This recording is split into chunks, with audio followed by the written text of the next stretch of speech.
전 세계인의 눈과 귀가 집중되는 9월 FOMC 발표가 끝났습니다. 시장의 예상대로 0.75bp가 인상이 되었는데요. 교수님, 9월 FOMC 결과에 관한 총평 한번 부탁드리겠습니다. 네, 일단 금리 인상 폭 그 자체는 시장에서 예상했던 대로 그대로 이루어졌고요. 그대로 이루어졌는데 그거보다 더 우리가 주목하게 된 것은 점도표에 있겠다. 어, 다른 말로 우리 프리뷰에서 말씀드렸었던 것처럼 이번에 금리 인상을 얼마큼 했다. 이게 더 중요한 게 아니라 향후에 금리 인상 속도를 얼마만큼 유지하고 터미널 레이트 결국 목표하는 금리 인상 속도나 혹은 최종 기준금리 그 수준을 발표한 것 그게 시장에 상당한 충격을 준 것이다. 이렇게 해석해 볼 수 있겠습니다. 예. 교수님, 그러면은 이번에 미국의 그 0.75bp 이 기준금리 인상의 좀 배경 이유가 좀 네. 있을까요? 네, 그 부분 좀 강조해서 말씀드리고 싶은데요. 자, 제가 준비한 자료를 보여드리면서 하겠습니다. 자, 이 시장이 분위기가 굉장히 안 좋고요. 저도 지금 일어나자마자 그 결과 확인하고 여러분께 보여드리는 그런 과정인데, 자, 어쨌든 3.25%로 미국의 기준금리가 한국의 기준금리를 역전한 겁니다. 네. 뭐 FOMC에서 한국 기준금리 신경 쓰면서 하진 않았겠지만 우리는 그걸 더 신경 쓰고 있는 것이죠. 그러면 초점이 무엇에 있느냐, 그게 굉장히 중요한 건데요. 제가 이거 보여드리는 게 기대 인플레이션율 추이입니다.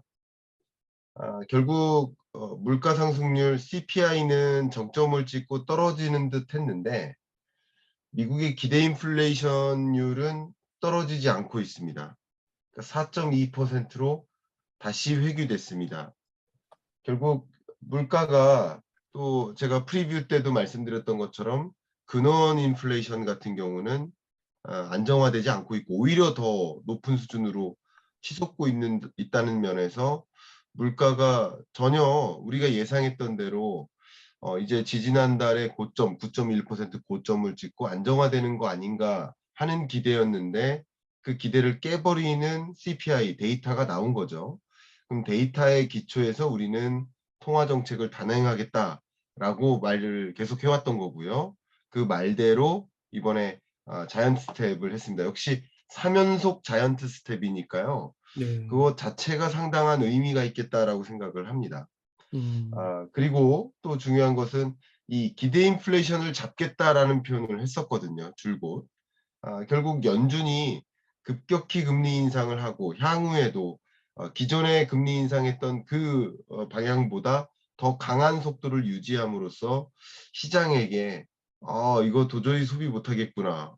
이거 뭐 저축해야 되겠구나. 그리고 주가도 더 떨어지겠구나.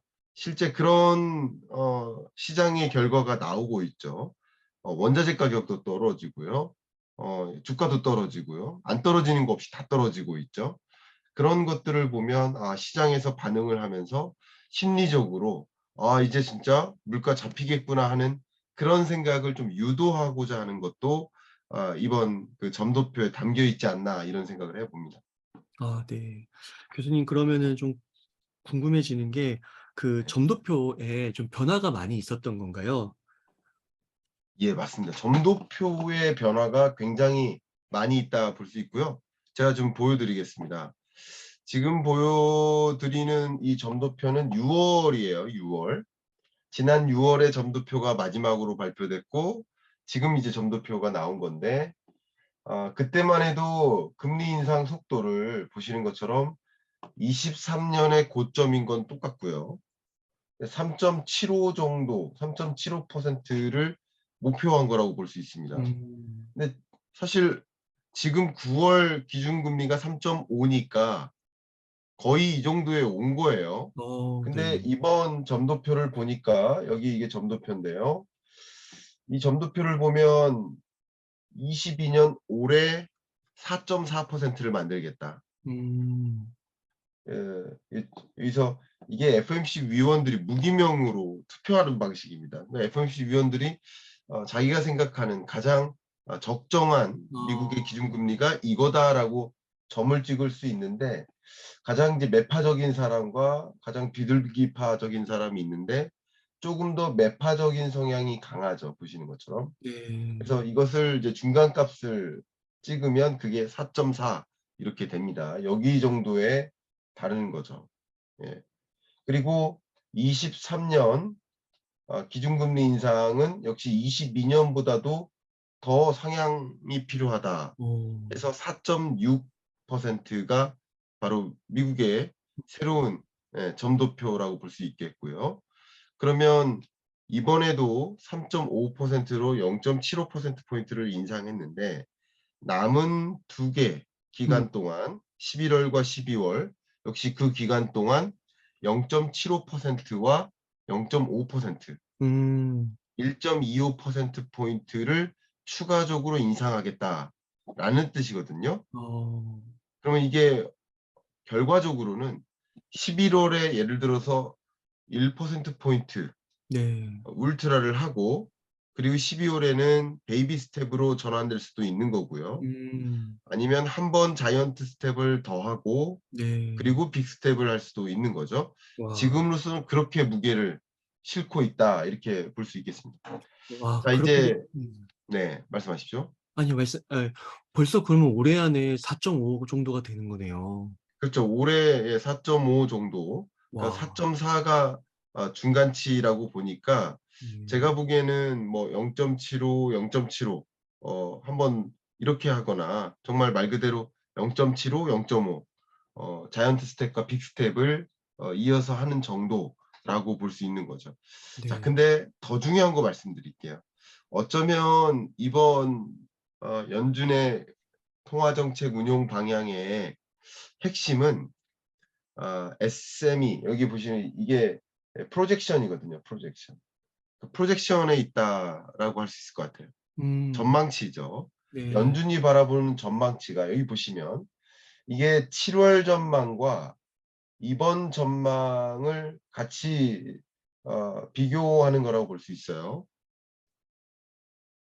보시면 프로젝션 보시면 기존 전망에서는 6월에 보시는 것처럼 1.7 그리고 1.7 이렇게 전망을 했거든요.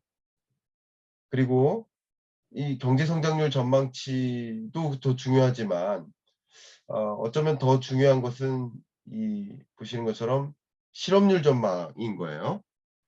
이게 3.7, 3.9, 음. 그러니까 3.7 정도의 완전 고용을 유지하면서 금리 인상하겠다라는 느낌이거든요. 이게 나름대로 네. 지난 6월에. 근데 이번 전망을 보면 엄청난 고용 충격을 감내하겠다. 우리 미국 경제가 4.4 실업률을 괜찮다. 4.4 실업률도 나쁘지 않다. 이거 그냥 받아들이겠다라는 뜻이에요. 경기 침체를 거의 예고하다시피, 그러니까 용인이 아니라 예고하다시피 하는 그런 프로젝션입니다. 이게 굉장히 중요한 의미고요. 그리고 물가 같은 경우도 기존 7월까지만 해도 5.2, 2.6 이렇게 전망을 했는데, 이번 PC 인플레이션 전망치가 5.4, 2.8, 그러니까 생각했던 것보다 더 6월에 생각했던 것보다 더 높은 물가 상승세가 더 높게 유지된다. 그렇기 때문에 우리는 금리 인상 폭을 더 높게 가져간다. 이렇게 하는 것이고, 여기 앞에 제가 이제 프리뷰에서도 음. 말씀드렸지만 코어 인플레이션이 참 중요하다라고 말씀드렸잖아요. 네. 그 코어 인플레이션 기준으로 보면 역시 4.5, 3.1%로 기존 6월에 봤던 거보다 훨씬 높게 판단하고 있습니다. 어. 자, 이 얘기는 곧 이런 우리 연준의 프로젝션, 우리 연준의 경제 전망의 기초에서 우리는 이렇게 금리 인상을 단행하겠다라고 본 것이고, 여기 그렇게 보겠다고 요약한 것이 여기에 있죠. 음. 기존에는 3.4, 3.8 요 어. 정도로 우리는 봤는데 그게 아니라 4.4, 4.6으로 어. 레벨업을 한 거고요. 정말 1% 포인트만큼 더 추가적인 인상 행보를 보이겠다. 불과 3개월 동안에 있는 일인 거죠. 6월과 9월 사이에. 이것이 가장 큰 시장에 주는 충격이고요. 이게 왜 시장의 충격이냐라는 것을 말씀드리기 위해서 보면 방금 제가 말씀드렸던 것처럼 연말 기준금리 4.4, 근데 시장이 예상했던 네. 기준금리가 3.4%였거든요. 그러니까 훨씬 그것을 웃도는 수준이고요. 또 골드만삭스가 가장 좀 시장에서 많이 뭐라고 해야 되나 중립적으로 이렇게 표현하는 그런 전망치를 많이 제시하는 어. 그런 기관인데 골드만삭스도 연말이 4.2%일 것이다. 이렇게 했었는데 연말이 4.4, 그리고 2023년이 4.6으로 생각했던 것보다 훨씬 금리 인상폭을 높여놓은 것이고요. 네. 제가 이미 말씀드렸듯이 그 CME 그룹의 패드워치 우리 어 프리뷰에서 보여드렸었잖아요. 네. 잠깐 그 프리뷰에서 보여드렸었던 그 CME 패드워치가 요거였었죠. 그 패드워치대로 된 거예요. 네. 그죠? 자, 그런데 지금 CME 패드워치 홈페이지가 셧다운 됐습니다. 접속자가 너무 많아서. 와, 전 저도 세계적으로 그냥. 전 세계적으로 이토록 미국 그러니까 결국은 0.75% 포인트 인상한 거 이게 중요한 게 아니라 그러면 그건 기사만 봐도 되죠. 근데 향후에 어떻게 나갈 것인가 이게 아. 가장 중요한 포인트라고 볼 수 있는데 보시는 것처럼 그러면 이번에 이게 정해진 거니까요. 11월에는 이렇게 음. 75bp 인상, 그리고 12월에 또 50bp 인상. 그래서 11월까지는 자이언트 스텝 행보를 4회 연속으로 와. 하는 거고 이 역사적인 일이죠. 네. 그렇게 하고 12월부터는 인상폭을 주춤하게 가져가고 그러면 1, 2월이죠. 1월에는 놔두고 그죠? 동결하고 그다음번에 또 인상해서 이제 금리 인상 속도가 조금씩 둔화되는 그런 경로가 이제 12월에서 내년 초 요 사이라고 볼 수 있겠습니다. 그래서 그 지점에 고점에 다다르는데 이번 12월까지는 어쨌든 4.4 그리고 4.4니까 굉장히 높은 수준이죠. 네. 그리고 이제 내년에는 금리 인상폭을 조금 둔화시키다가 정점에 다다를 것이다. 아. 이렇게 표현한 것이라고 볼 수 있겠습니다. 그러면은 정점이 대략 뭐 한 4.5 에서 5 사이 정도 네, 조심스럽게. 아, 그렇습니다. 그렇군요. 그리고 그렇게 정점에 오르면 또 다음번에 바로 내려가는 게 아니라 횡보 기간도 있을 수 있지 않나요? 그렇습니다. 아. 보통 금리가 횡보하는 것은 다른 그 밖의 요인이 없을 때예요. 그 밖의 요인이라 한다면 이제 물가라는 것이 중요한 변수가 아닐 때. 그러니까 음. 2015, 16, 17년 이때 금리 인상을 단행했었거든요. 그리고 그 이후에 상당 기간 유지를 했습니다. 고점에서 그 금리 레벨을 보면서 설명드리면 좋겠네요. 제가 그래프를 다시 보여드리면서 그게 그 시장 상황에 따라서 그럴 수도 있고 아닐 수도 있다라는 것을 좀 강조하겠습니다. 여기 보시면 금리가 이제 저점에서 미국 기준 금리를 중심으로 빨간색만 보십시오. 그러면 이렇게 낮은 금리를 계속 유지하다가 한동안 그러다가 금리 인상을 단행하는 일이 있고요. 어느 정도 고점을 이루다가 다시 금리 인하를 단행하는 시점이 있는데 지난 2018년까지 금리 인상하고 불과 얼마 안 있다가 19년부터 금리 인하를 시작했어요. 미국이. 19년 경제가 좋지 못했었습니다. 그때는 미중 패권 전쟁 때문에 안 좋았었어요. 그래서 19년에도 금리 인하를 두 차례 정도 0.25% 포인트씩 두 차례 정도 해서 경기가 안 좋으니까 좀 경기를 진작시키려고 그렇게 했었고 우리나라도 역시 금리 인하를 했었거든요. 그래서 그 고점에 머무르는 기간이 그렇게 길지 않았죠. 경기 충격이 바로 나름 왔기 때문에 2019년이 굉장히 안 좋았습니다. 그러니까 지금 팬데믹 위기나 러시아 전쟁 위기나 이런 위기가 왔을 때 수준하고 비할 때는 아니지만 그런 대단한 일이 아닌 평범한 구간에 경기가 너무 안 좋았기 때문에 금리 인하를 했었던 거예요. 역시 이번에 금리 인상을 0.6%까지 금리 인상을 단행한다. 근데 그 이후에 물가가 빠른 속도로 만약에 잡힌다. 그러면 금리의 고점에 머무르는 기간이 그렇게 길지 않을 겁니다. 음. 그러나 제가 보기에 2%라는 목표 네. 물가를 충족시키는 데까지는 조금 더 기간이 걸릴 것 같습니다. 어. 그렇기 때문에 금리의 고점이 상당 기간 유지될 가능성이 좀 높지 않을까 그런 생각을 음. 해봅니다. 음. 물론 24년 정도면 당연히 물가 상승세가 지금처럼 우리가 통제할 수 없는 또 다른 변수가 나타나지 않는 한 잡힐 가능성이 높기 때문에 연준도 그렇게 봤기 때문에 그렇기 때문에 이제 금리 인하 시점이 이제 또 오는 것인데 그런 기간은 지금으로서는 당분간 좀 찾아보기 어려울 수 있다. 23년 끝자락까지. 그래서 2023년 1분기가 이제 고점에 다다르는 시점이고 또 2분기까지는 2, 3분기까지는 어느 정도 유지되다가 금리 인하를 단행하지 않겠느냐. 금리 인하를 단행한다는 얘기는 경기를 회복시키고 진작시켜야 되는 이유고요. 다만 물가가 안정화됐다는 전제하에서 그럴 것인데 물가 안정이라는 것 그 자체를 우리가 받아보기에는 조금 더 시간이 걸릴 수 있겠다. 이렇게 생각을 합니다. 음. 예, 교수님 그러면은 점도표의 변화도 그렇고요. 네. 금리 인상 폭도 그렇고 이게 보면은 정말로 향후 미국 경제가 네. 조금 침체로 좀 들어설 수 있다. 조금 네. 예상보다도 좀 더 심각하다 이런 느낌을 좀 받게 되는데요. 네. 교수님께서는 향후 좀 미국 경제가 좀 어떻게 되실 거라고 좀 예상을 하는 건지, 정말 네.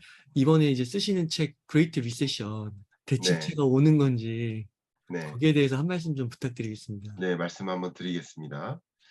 어 이미 제롬 파월 연준 의장이 발언을 했고 기자회견에서 발언을 했지만 그 기자회견에서 발언할 그 내용이 여기 스테이트먼트에 다 담기는 거라고 보면 좋겠습니다. 스테이트먼트인데요. 결국 금리 인상 이렇게 했다라는 것을 왜 그랬는지를 여기에 담겨 있는데 이게 몇 페이지 되지만 그중에 그 앞부분이 많은 것들을 담고 있습니다. 그래서 앞부분에 있는 내용을 조금 그냥 직접 번역하면서 부족한 번역이지만 어쨌든 번역하면서 설명을 좀 드려보겠습니다. 자, 여기 보시면 최근에 여러 가지 데이터들 그런 것들을 보면 아직도 미국 경제는 강하다. 매우 강하다. 그렇기 때문에 금리 인상해도 된다라는 표현이 있고요. 특히 아직도 이 고용 시장이 로버스트 건강하다. 굉장히 강하다. 이런 표현을 했고요. 그리고 그 실업률도 낮은 수준을 계속 유지하고 있다. 그렇기 때문에 금리 인상 단행해도 된다라는 것입니다. 근데 인플레이션, 이 물가라는 것은 엘리베이티드 정말 생각했던 것보다 더 높게 올라가고 있다. 특히 이 공급망 병목 현상이 장기화되고 있고 팬데믹이나 그리고 그밖에 에너지 문제 그리고 식량 문제, 식량 위기, 에너지 위기잖아요. 이런 것들이 계속 가중되면서 어떻게 보면 물가 상승 압력이 여전히 존재한다. 공급망 병목 현상이 해소되지 않고 있다. 그러니까 경제는 괜찮은데 물가는 엄청나게 높다 이 뜻인 거죠. 그러니까 금리 인상 자연 스텝 해야 된다 이런 표현이고요. 또 러시아의 우크라이나 전쟁에 대해서 또 한마디 했습니다. 이게 상당히 이게 뭐 고통을 준다. tremendous 이거 정말 잘 네. 안 쓰는 표현이거든요. 어. tremendous 엄청난 이제 사람과 경제에 고충을 주고 있다. 그것이 그 고충이 그냥 단적인 얘기가 바로 이 인플레이션 압력이다. 그렇기 때문에 우리는 이 인플레이션을 잡지 않으면 인플레이션 리스크라고 표현했죠. 여기에 집중하지 않으면 우리 연준이 커미티가 그것에 집중하지 않으면 안 된다라는 것을 확실히 표현했고요. 여전히 인플레이션을 2%라는 목표를 이루기 위해서 우리가 노력해 나가겠다. 그런 여러 가지 경우에서 우리는 3에서 음. 3.25%라는 새로운 기준금리를 제시하고자 한다. 라고 이렇게 정확하게 표현을 했습니다. 자, 이 얘기를 좀 다시 한번 설명해 본다면, 물가가 이 러시아 우크라이나 전쟁 등으로 인해서 물가가 안 잡히고 공급망 문제가 해소되지 않기 때문에 연준이 어쨌든 2%라는 목표 물가를 이루기 위해서 정말 가감없이 단행해야 된다라는 표현입니다. 그래서 경기 침체 오느냐, 가장 대표적인 그 경기 침체 신호가 장단기 금리 역전 현상 아닙니까? 네. 장기 금리가 단기 금리보다 높은 게 정상인데, 제가 이 장단기 금리 역전 현상을 추적한 지 뭐 진짜 오랫동안 추적을 해왔지만 근래에 이게 역전된 게 7월 달이었거든요. 근데 오래됐네요. 그 역전된 채 지금까지 유지되고 있어요. 네. 조심스럽게 10월까지 간다고 봅니다. 이 역전이라는 것의 의미는 10년물 국채금리, 그러니까 어떻게 보면 미국 경기가 어떨 것이다라고 보여주는 경기 판단과 2년물 국채금리, 미국의 기준금리 인상 속도가 역전된 거예요. 그러니까 미국 경기 침체는 예보되다시피 하고 그거보다 더 빠른 속도로, 그러니까 경기 침체가 생각되면 금리 인하를 통해서 방어해야 되는데 방어가 아니라 미국 경기 침체를 용인하다시피 금리 인상을 하는 그런 모습을 여기서 보여주는 겁니다. 시장이 그렇게 보고 있다. 그러니까 이것이 이상한 일이죠. 장기 금리가 단기 금리가 높은 거. 이게 소위 알외 공포라고 볼 수 있고, 정말 이 알외 공포가 생각보다 더 장기화되는 것은 경기 침체를 정말 용인하다시피 한다. 이렇게 설명해 볼 수 있을 것 같아요. 또 제가 그 사이에 업데이트를 했는데요. OECD 경기 선행 지수예요. 제가 가장 신뢰하는 선행 지표입니다. 근데 역시 지난달 8월 달보다 9월 달에 또 한 번 떨어졌습니다. 그러니까 선행 지표가 떨어진다. 이게 3개월에서 6개월 선행하는 어. 앞으로 경제가 이럴 거예요라고 자명하게 보여주는 그런 지표라고 저는 생각을 하는데요. 네, 이 지표가 또 한 번 꺼졌습니다. 100 밑을 하회하죠. 그러니까 세계적으로 모든 경제가 좀 안 좋게 흘러간다. 이게 이제 여러분 이 그래프의 해석이라고 볼 수 있겠고요. 21년 나름 회복되는 듯 했다가 다시 꺼지는 그런 흐름, 그러니까 경기 침체를 용인하다시피 움직이는 그런 흐름이라고 볼 수 있겠습니다. 네. 교수님 그러면 이렇게 좀 금리도 내년에 4.55% 많이 올랐고 그리고 경기 침체 신호도 꽤 오래 지속이 되고 있고요. 네, OECD 경기 선행 지수도 마찬가지고 그럼 이런 상황에서는 네, 이제 조금 투자적인 관점에서 봤을 때는요. 특히 주식 투자 관점에서 봤을 때는 좀 어떤 포지션이 좀 괜찮다고 보시나요? 네. 제가 뭐 사실 작년부터 정말 똑같은 일관된 표현을 하고 있는데 이미 주식 시장에 또 소위 물려 계신 분들께는 정말 죄송한 표현이지만 어쨌든 2022년에는 주식 시장에서 나와 있는 게 어. 정말 좋은 선택 맞았겠구나라는 것을 아마 여러분들도 고개를 끄덕이시지 않을까 생각이 됩니다. 제가 웅달님과 함께 작년 이맘때죠. 2022년 경제 전망 가지고 녹화하고 그게 영상이 작년 한 10월쯤에 나갔겠지만 그 내용에도 분명히 "현금 보유 비중을 늘리는 게 좋겠다."라고 의견 드린 게 바로 거기에 있습니다. 그래서 2022년은 좋지 못하다. 그리고 자이언트 스텝이 한 번은 더 남아 있다라고 볼 수 있겠죠. 물론 역시 그 나머지 금리 인상 행보조차도 분명 미국 물가에 달려 있을 거예요. 그러면 10월 대략 한 2 주 차에 한 10 일에서 14일 사이에 발표되는 또 역시 CPI에 달려 있는 겁니다. 그게 또 예상치를 미 어. 깨 버리고 또 반등한다든가 그런 조짐도 있죠 지금. 또 앞에 말씀드렸었던 이 코어 인플레이션 근원 물가 상승세가 정말 안 잡히고 또 올라간다든가 기대 인플레이션도 지금 안 잡혔잖아요 앞에 보여드렸던 것처럼. 그런 현상이 만약에 있다면 정말 이 자이언트 스텝이나 울트라 스텝을 단행할 수 있어요. 그리고 12월에는 0.25% 포인트만 인상할 수도 있는 거예요. 그거는 누구도 모르는 거죠. 근데 그때는 또 다른 발작이 있을 수 있는 거예요. 음. 그래서 저는 그 무엇보다도 11월 1, 2일 정도일 겁니다.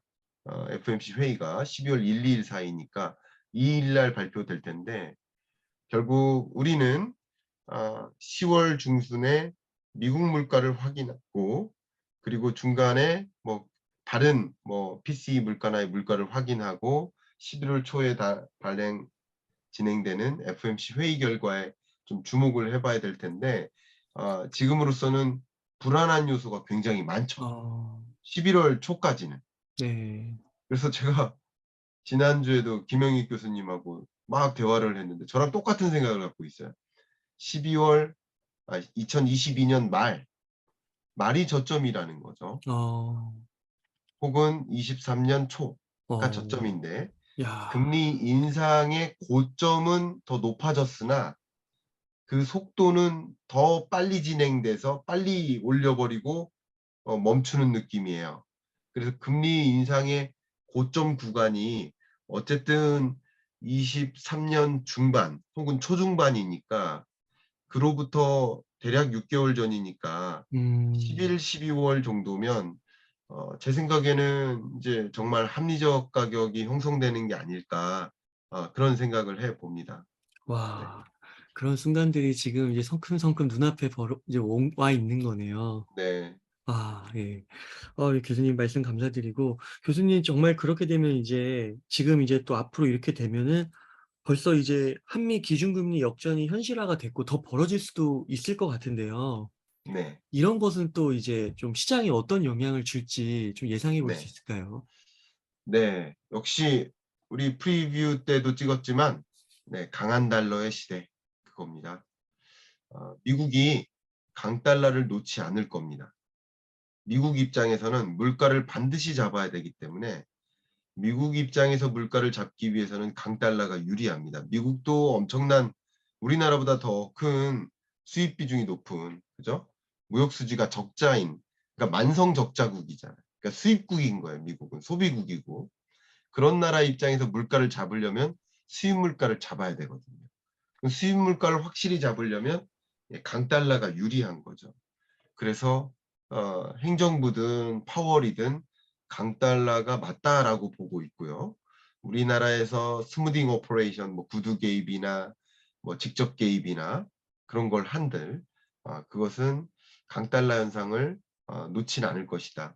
그래서 제가 보기에는 10월, 11월까지는 정말 강한 달러 기조가 유지될 가능성이 음. 역력하다, 이렇게 보고 있고요. 그 강달러 흐름은 당연히 주식시장에도 안 좋지요. 우리 경제에도 당연히 안 좋죠. 음. 또 추가적인 외국인 자금 유출이 있을 수 있습니다. 예, 그런 것들이 또 외환위기 오는 거 아니야 하는 그런 불안감을 더 조성할 것이고요. 그게 글로벌 경기 침체나 우리나라 경기 침체를 더 유도하는 일이 아닐까, 이런 생각을 해 봅니다. 네. 네. 앞으로 1-2 개월은 정말 촉각을 좀 곤두세워서 좀 지켜봐야겠네요. 네, 그렇습니다. 교수님 전반적으로 말씀해 주신 가운데 녹아져 있었던 것 같긴 한데요. 네. 2022년 남은 기간 동안 좀 저희가 주요 이렇게 관전 포인트라고 해야 할까요? 좀 네. 주목해야 하는 좀 그런 것들이 좀 있을까요? 예, 너무 좋은 말씀이시고요. 기본적으로 우리 한국 주식 시장이나 미국 주식 시장은 한국의 기준금리 인상 여부나 그것과 관계없이 미국의 금리 인상 여부, 금리 인상 속도, 그게 더 큰 영향을 미치는 것 같아요. 그러니까 미국 장이 안 좋으면 우리 장도 안 좋잖아요. 미국 장은 괜찮은데 우리 장이 또 안 좋을 때도 있지만, 미국 장이 안 좋은데 우리 장이 좋은 경우는 거의 없죠. 결국 우리나라 기준금리와 아 우리나라 주식 간의 관계보다는 미국 기준금리와 우리나라 주식 간의 관계가 더 높을 것이고, 그것을 이제 선행해서, 그죠? 금리의 고점부터 그로부터 한 3개월에서 6개월 선행해서 움직이는 그런 흐름이라고 볼 수 있기 때문에, 예, 여러분의 관전 포인트는 여전히 페드 워치, 음. 페드를 워치하라, 이 말씀 드리고 싶고요. 제롬 파월의 의사결정을 좀 잘 참조하셔라라고 말씀드리고 싶고요. 두 번째 관전 포인트는 역시 한국은행의 기준금리 인상입니다. 두 번의 음. 정례 회의가 남아 있습니다. 그러면 이건 왜 관전 포인트라고 했느냐? 이거는 주식 시장이 아닌 부동산 시장이라는 관점에서 관전 포인트입니다. 제가 왜 그러냐면 기존의 잭슨홀 미팅 때까지만 해도 한국은행은 그냥 0.25%포인트 그냥 베이비 스텝 행보만 보이겠다라고 했죠. 근데 우리 이미 프리뷰 찍을 때 말씀드렸던 것처럼 스웨덴이 1%포인트를 인상했습니다. 그리고 유로존이 지난달, 이번 달이죠. 이번 달 초, 0.75%포인트를 올렸어요. 이건 뭡니까? 환율을 방어하겠다라는 행보예요. 그러니까 중국하고 일본 빼고는 세계적으로 긴축적 통화 정책 행보를 쭉 보이고 있다. 이렇게 해석하는 게 맞을 것 같아요. 네, 그런 관점에서 우리나라로서는 지금은 환율을 방어하는 것이 우선이라는 판단을 할 가능성이 높습니다. 또 그렇게 해야 나름 물가를 잡을 수 있는 그런 경로가 될 테니까요. 그러니까 제 생각에 좀 조심스럽습니다만 오늘의 이 FOMC 결과 그리고 다른 나라들의 9월 이 통화정책 행보 이것을 반영해서 한국은행의 기준금리 인상 속도는 더 가파라질 것이다. 그래서 빅 스텝을 할 것이다. 저는 와. 좀 요렇게 좀 판단을 합니다.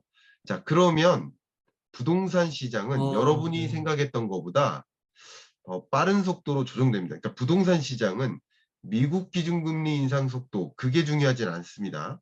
한국 금리 인상 속도가 중요한 거예요. 그래서 저는 이미 탈고했는데도 뭐 더 명확하게 말씀드릴 수 있는 게 버블 축소입니다. 거품 축소. 그러니까 20년, 21년 동안 생겼던 거품이 축소되는 그런 과정이고 그 축소되는 그런 경로가 더 빨라진다.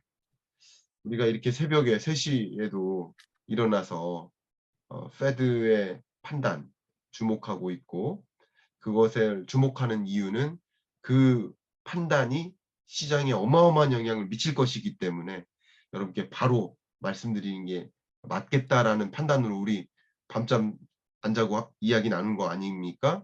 근데 부동산 시장만큼은 다 주무시고 판단합니다. 쉽게 말해서. 알겠죠? 정말 우리나라의 금리 레벨 자체가 중요해요. 금리가 높으면 매수 심리가 완전히 꺼집니다. 어. 예. 금리가 높은데 지난달에는 예를 들어 1억을 빌려서 집을 사야 되는 사람이 있어요. 근데 지난달에는 1억 빌리면 월 예를 들어서 이자를 예를 들어서 50만 원씩 납입하면 되겠구나 했는데 이번 달 돼서는 갑자기 그 70만 원이 되는 거예요. 만약에 그 금리가 이렇게 올라가는 것은 당장 그 집을 사는 비용이 커지는 거예요. 그죠? 구매 의사를 떨어뜨리는 거예요. 그러니까 매수 심리를 급격히 침체하게 만들고요. 반대로 매도세는 어떨까요? 매도세는 강하죠. 음. 이미 빚을 의존해서 네. 투자했던 사람들이 집값은 떨어질 것 같고 금리는 계속 올라가니까 집 갖고 있는 게 손해인 거예요. 그렇죠. 그 매도 심리를 또 부추겨요.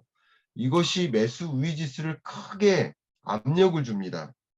그런 현상들을 여러분 생각을 해볼 필요가 있겠죠. 그런 것들이 부동산 시장에 영향을 미칠 것이기 때문에 생각했던 것보다 부동산 시장의 조종폭과 조종 기간이 길어지고 강해질 것이다. 이게 관전 포인트고요. 마지막 한 가지 제가 프리뷰에서 말씀은 드렸습니다만 미국이 어쨌든 통화 정책만큼은 물가 잡기 위해서 이렇게 움직이고 또 재정 정책, 행정부 입장에서는 또 역시 같이 물가 잡기 위해서 행보를 보이긴 하겠지만 행정부는 그 무엇보다도 경기 부양이 우선입니다. 그렇기 때문에 행정부는 물가를 잡는 것과 동시에 경기 부양을 할 수 있는 방법이 뭘까? 네. 그걸 고민했고 그 핵심이 인플레이션 감축법에 다 담겨 있죠. 음. 그 인플레이션 아. 감축법에는 물가를 안정화하기 위해서 우리 정부가 보조금 주겠다 이거예요. 가격을 그러니까 주류세 인하하듯이 가격을 떨어뜨려 주는 방식이에요. 보조금을 줌으로써. 특히 아. 어떤 분야에? 재생에너지 산업 분야에. 그러면 그 분야를 중심으로 산업이 커지겠죠? 경기가 회복될 수 있죠. 근데 그때 경기 회복 속도를 더 강하게 만들 수 있는 방법이 뭘까요? 그러니까 경기 침체라는 경착륙이 아닌 연착륙을 만들 수 있는 방법이 뭘까요? 그것과 동시에 해외에 있는 많은 기업들을 자국으로 유치하는 거예요. 아. 공장 짓게 만드는 거예요. 네. 그러면 경기 침체와 동시에 고용 충격이 있을 텐데 공장이 많이 온다고 생각해 보세요. 고용이 되는 거지. 그렇죠. 현대차 음. 빨리 공장 더 줘. 더 투자 규모 늘려. 건설 투자가 늘겠죠. 건설 투자가 일자리를 많이 늘리거든요. 그러네요. 설비 투자를 늘리는 거예요. 미국 내. 해외 자금을 끌어다가 쉽게 말하면 어. 해외 주요 기업들한테 중국 공장 철수하고 미국 공장 지어라. 이게 메시지예요. 인플레이션 감축법의 메시지가. 음. 그래서 왜냐하면 중국산 제품이나 중국산 소재를 쓰면 안 된다는 거거든요. 우리나라 자동차에 마그네슘이 있고 역시 스마트폰에 마그네슘이 있는데 우리나라 마그네슘 100%가 중국 거거든요. 그거 쓰면은 우리 보조금 안 주는 대상이 된다 이 뜻이잖아요. 그렇기 때문에 역시 소재든 뭐든 다른 나라 거 쓰고 중국 거 쓰지 말고 공장도 아예 미국에서 져. 근데 미국이 아니라 나프타, 그러니까 북미에서 하는 건 괜찮아라는 뜻이거든요. 북미, 캐나다나 음. 멕시코까지 북미죠. 북미까지는 내가 허용해 주겠어 이런 뜻이거든요. 그런 것들은 이 글로벌 밸류 체인 자체를 북미 밸류 체인으로 만들려는 그런 야욕이고 특히 미국 그런 것들을 좀 생각해 보시면 22년 하반기 23년에 어떤 일들이 있을지 그게 가장 중요한 관전 포인트니까 아. 충분히 가늠하실 수 있을 거라고 생각이 됩니다. 아니 그 미국은 고용도 잡고 인플레도 잡으려고 하고 우리나라 특히 현대차의 입장에서는 또 그 IRA에서 이제 거기서 또 그 혜택을 못 받는 거잖아요. 그럼 네. 너무 이거는 미국 이기주의적인 거 아니에요? 이기주의적인 겁니다. 아. 이기주의적인 거 자국 우선주의라고 자국 하죠. 우선주의. 근데 지금 가장 중요한 게 바이든은 뭘까요? 가장 중요한 게 궁극적인 목표가 뭘까요? 바이든의 목표가 물가 안정일까요? 경기 회복일까요? 아니면 표일까요? 표죠, 표. 표죠. 음. 우리나라 대통령 보세요. 정치권 보세요. 기본적으로 정치인의 목적은 표입니다. 그럼 네. 표를 받기 위해서는 어떻게 될까요? 자국 우선주의예요. 네. 자국 우선주의고 중국을 괴롭혀 주고 미국은 강하게 성장해 주고 그런 모습을 보여주는 게 정치인의 행보일 수밖에 없어요. 표를 의식하기 때문에. 음. 그러니까 당연히 자국 우선주의죠. 아. 그래서 또 자연스럽게 나온 관전 포인트가 중간 선거 결과죠. 아. 중간 선거가 결과가 어떻게 나오느냐에 따라서 상관없이 우리가 관전할 만한 포인트는 그 강한 기조가 좀 주춤해질 겁니다. 그러니까 지금 일어나는 이런 모든 것들이 정치적인 것도 분명히 담겨 있는 겁니다. 정치적인 것을 무시하고 갈 수 없어요. 다시 말해서 표를 의식하고 하는 행보도 굉장히 많다는 거예요. 그런 것을 좀 생각해 보면 네.